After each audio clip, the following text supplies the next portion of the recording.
Марк Мэнсонның «Басты қатырмаудың көркем өнері» кітабының басты идеясы өмірде әр нәрсеге көңіл бөлудің орнына тек өзіңіз үшін маңызды нәрселерге ғана мән беру. Мэнсон қазіргі қоғамда кеңінен таралған позитивтілік пен сәттілікке ұмтылудың орнына өмірдің қиындықтары мен сәтсіздіктерін қабылдауды үйрену керек дейді. Өмірде қиындықтар, сәтсіздіктер және теріс эмоциялар әрқашан болады, бірақ шынайы бақыт сол қиындықтарды өз құндылықтарыңызға сәйкес шешуден туындайды. Бірінші тарау: тырыспаңыз. Жақсы өмір сүрудің кілті көбірек жетістікке жету немесе бақытты болу емес, керісінше өз энергияңызды шынымен маңызды нәрселерге жұмсауды үйрену. Мэнсон сіздің көңіл бөлетін нәрселеріңіздің шектеулі екенін және оларды қайда жұмсауды дұрыс таңдау керек екенін айтады. Осы жерде Мэнсон өз тәжірибесінен бастайды.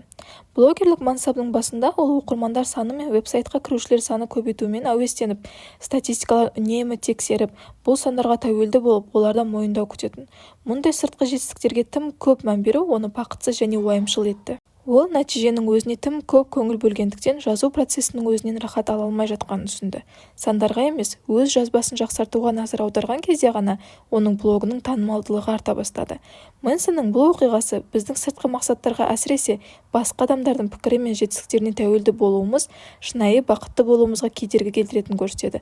Нағыз қанағаттану біздің күш-жігерімізге және өз қолымызда бар нәрсеге көңіл бөлуден келеді. Екінші тарау: бақыт бұл мәселе. Өмір мәселелерге толы, және бақыт сол мәселелерді шешуден туындайды. Біз бақытты іздеген сайын өзіміздің жетіспейтін тұстарымызға көңіл бөліп, қанағаттанбауға бейім боламыз. Сондықтан бақытты болу үшін өмірде шешу керек мәселелерді дұрыс таңдау маңызды. Кітапта Мэнсон Джек Уитакердің тарихын айтады. Ол Powerball лотереясынан $315 миллион ұтып алған адам. Алғашында бұл оның арманы орындалғандай көрінді, бірақ көп ұзамай оның өмірі құрдымға кетті. Оны бірнеше рет тонап кетті, отбасы мүшелері есірткіге тәуелді болды. Бірнеше жылдан кейін ол байлығының көп бөлігін жоғалтты. Мэнсон бұл мысалды адамдардың байлық немесе танымалдылыққа тым көп мән беруінің қауіптілігін көрсету үшін пайдаланады. Көптеген адамдар ақша барлық мәселелерді шешеді деп ойлайды, бірақ шынайы құндылықтарсыз байлық бақыт әкелмейді. Керісінше проблемаларды ушықтыруы мүмкін. Ақшаға тым көп көңіл бөлгенде адам өміріндегі маңызды нәрселерді елеусіз қалдырады. Мэнсон өзінің оңтүстік Америкадағы саяхатынан бір оқиғаны айтып береді. Ол жерде қарапайым өмір сүріп жатқан адамдарды кездестірді. Оларда қымбат жұмыс немесе мүлік болмағанымен, олар шынайы бақытты болып көрінді. Бұл оқиға Мэнсонға батыс мәдениетінде адамдар үнемі көп нәрсеге ұмтылатынын түсінуге көмектесті. Көп табысқа, бақытқа немесе байлыққа жетуге. Алайда бұл үздіксіз ұмтылыс адамды ешқашан жетіспей жатқандай сезіндіреді. Нағыз бақыт өмірдің кемшіліктерін қабылдап, өзіміз үшін шынайы маңызды нәрселерге назар аударған кезде ғана келеді. Үшінші тарау: сен керемет емессің. Қазіргі таңда көбісі өзін ұлы жетістіктерге лайық, мен кереметпін деп ойлайды. Бірақ бұл түптің түбінде көңіл қалдырады. Мэнсон өмірдің шынайы мәнін түсініп, өзіміздің кемшіліктерімізді қабылдауымыз керектігін айтады. Автор осы жерде Чарльз Буковскийдің тарихын баяндайды. Ол көп уақыт бойы кедейшілікте өмір сүріп, ішкілікке салынған және өмірде сәтсіздікке ұшыраған. Бірақ Буковский өз кемшіліктерін қабылдап, олар туралы ашық жазып, кітап шығарады және ол табысқа жетеді. Ол қоғамның үміттеріне сай болуға тырыспады, керісінше өзінің осалдылықтарын мақтанышпен көрсетті. Қоғам да оны осы шынайылығы үшін жақсы көрді. Буковскийдің оқиғасы шынайы табысқа жету үшін өз кемшіліктерімізді қабылдаудың маңыздылығын көрсетеді. Қоғамның пікіріне тым көп мән берудің орнына Буковский өзі үшін маңызды нәрселерге көңіл бөлді және нәтижесінде өзі шынайы түрде бақытты сезінді. Төртінші тарау: қиыншылықтың құндылығы.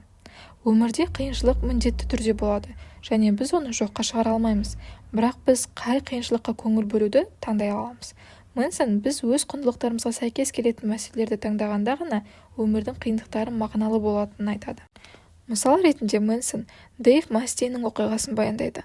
Ол Металлика тобы әлемге әйгілі болар алдында топтан қуылады. Мастейн бұл оқиғадан қатты күйзеліп өзінің ашуын Мегадет тобын құруға бағыттайды. Мегадет миллиондаған альбомдар сатты, бірақ Мастейн Металлика деңгейіне жете алмағандықтан өзін жеңілген адамдай сезінді. Бұл мысал арқылы Мэнсон сыртқы құндылықтарға, яғни басқа адамдармен салыстыруға немесе атаққа ұмтылуға тым көп мән берудің бақытсыздыққа әкелетінін көрсетеді. Мастейн өз жетістіктерін бағалай алмады, себебі оның құндылықтары сыртқы жетістіктерге және өзгені жеңуге негізделген еді. Мэнсонның айтуынша, шынайы бақытты болу үшін біз денсаулықты, өзін-өзі дамыту және адалдық сияқты тұрақты құндылықтарға басымдық беруіміз керек. Бесінші тарау: сіз үнемі таңдау жасайсыз. біз үнемі неге көңіл бөлетінімізді таңдап отырамыз.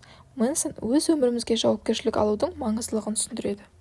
Өмірде көп нәрсе біздің құзырымызда емес, бірақ біз әрқашан оған қалай жауап беретініміз үшін жауапкершілік аламыз. Өмір әрдайым әділ болмауы мүмкін, бірақ кінәлілерді іздеудің орнына біз өзімізге жауапкершілік алу арқылы өмірімізді өзгерте аламыз.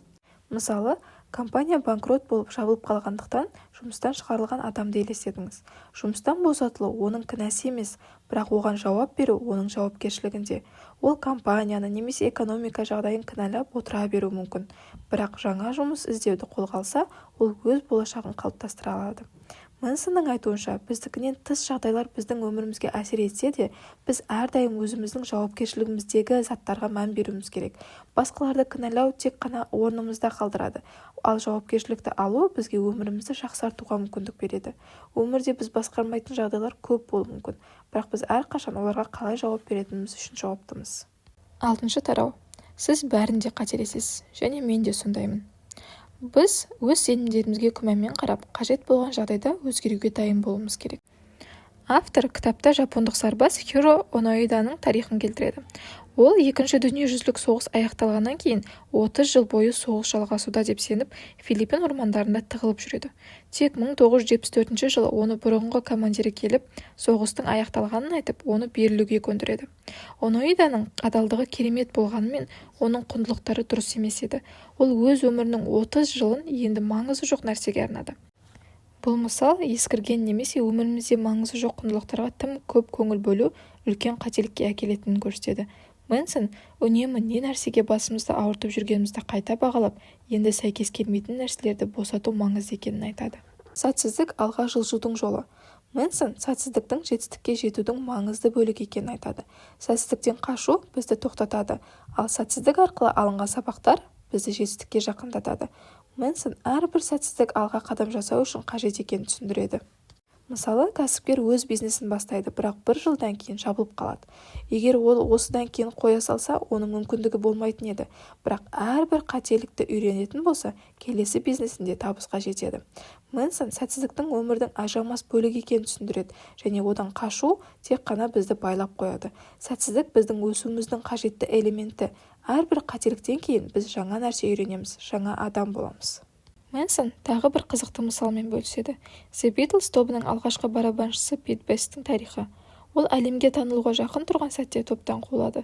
Бірақ жылдар өткен соң Пит Бест өзінің қуылғанына өкінбейтінін айтты. Өйткені ол сол жағдайдан кейін өмірін бақытты өткізеді. Өз тобын құрады, үйленеді, отбасы құрады және тыныш өмір сүреді. 8-ші тарау. Жоқ деудің маңызы. Біздің алдымызда шексіз таңдау тұр. Бірақ мағыналы өмір сүру үшін біз жоқ деуді үйренуіміз керек. Жоқ деп айту арқылы біз шынайы маңызды нәрселерге орын береміз. Мысал ретінде Мэнсон достарының бірінің оқиғасын баяндайды. Ол беделді технологиялық компаниядан жұмыс ұсынысын алады. Көптеген адамдар бұл мүмкіндікті қуана қабылдаса да, оның досы бұл жұмысты оған сәйкес келмейтінін түсініп, суретші болуды таңдайды. Мэнсон жоқ деп айтуды үйрену өмірде маңызды деп санайтын нәрселерге орын босатудың маңызды құралы деп есептейді. Өзіңіздің шынайы құндылықтарыңызға сай келмейтін нәрселерге жоқ деп айту арқылы өзіңізге маңызды нәрселерге көңіл бөлесіз. 9-шы тарау. Сосын сіз өлесіз. Соңғы тарауда Мэнсон өлімді қабылдаудың өмірге мағына беретінін түсіндіреді. Өмірдің шектеулі екенін түсінсек, біз шынымен маңызды нәрселерге көбірек назар аударамыз. Өмірдің шектеулі екенін түсіну арқылы біз материалдық табыстан немесе атақтан гөрі қарым-қатынастар, жеке даму және өмірлік тәжірибелер сияқты маңызды құндылықтарға басымдық беруге итермеленеміз. Мэнсонның пікірінше, өлімді қабылдау арқылы біз өз эгомыздан арыламыз және шын мәнінде маңызды емес нәрселерге мән беруді қоямыз. Видеоның соңына дейін тамашалағандарыңызға рахмет. Лайк басып, комментарий қалдырып, каналға жазылуды ұмытпаңыздар.